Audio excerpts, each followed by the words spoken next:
સાવરકુંડલાના ધારાસભ્યએ વિકસિત ભારત સંકલ્પ યાત્રામાં ચાલુ કાર્યક્રમે અધિકારીઓનો ઉધડો લીધેલો હતો।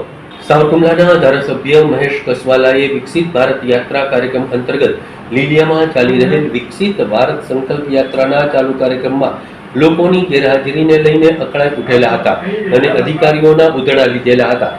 જાહેર વ્યક્તિઓને જોડવા સરકારી કર્મીઓને આવેલા જોઈ ધારાસભ્ય કસવાળાએ અધિકારીઓને ઠપકો આપેલો હતો।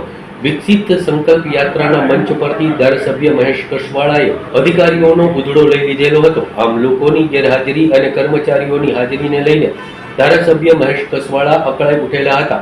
2 દિવસ પહેલાનો ધારાસભ્ય મહેશ કસવાળાનો વિડીયો સોશિયલ મીડિયામાં વાયરલ થયેલો છે।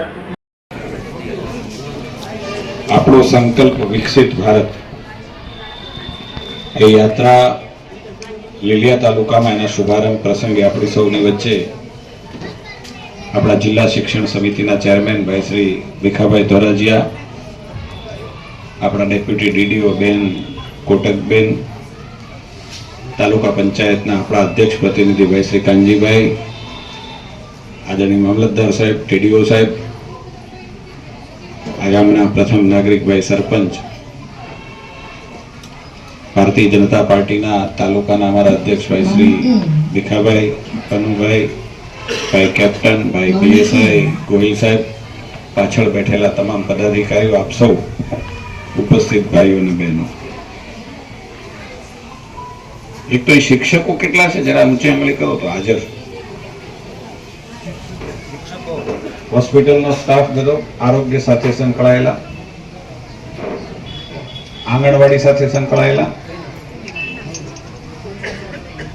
અન્ય બધા સરકારી કર્મચારીઓ કેટલા છે?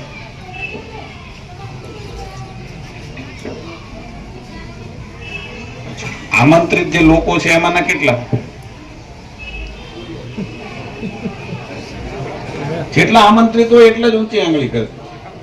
આ આપણી કરુણતા છે। પહેલો શબ્દ ટીડીઓ સાહેબ નોંધી લો। સરકારી કર્મચારીઓને આધારે આ કાર્યક્રમ માત્ર કરવાનો છે એવું અમારા મનમાં છે જ નહીં, સરકારના મનમાં। એટલે મારો ઠપકો સમજો તો ઠપકો, આ કરુણતા સમજો તો કરુણતા। જો આવતીકાલથી ગામડામાં આવા કાર્યક્રમ કરવાના હોય તો આ યાત્રાને બંધ રાખજો। જે ગામડાના રૂટમાં છે એના આગળના દિવસે આખા ગામની અંદર ઢોલ વગાડીને કહેવાય જાય ને પબ્લિકને ભેગી કરવાની હોય ને એને લાભ આપવાનો હોય તો જ આ યાત્રા કરવાની છે। નહીંતર હું રાજ્ય સરકારમાં જવાબ આપવા માટે મારી જવાબદારી હું આપી દઈશ, મારે લીલિયા તાલુકામાં જરૂર નથી। આ કોઈ થૂકના હાંધા આપણને ગમે એવા છે જ નહીં।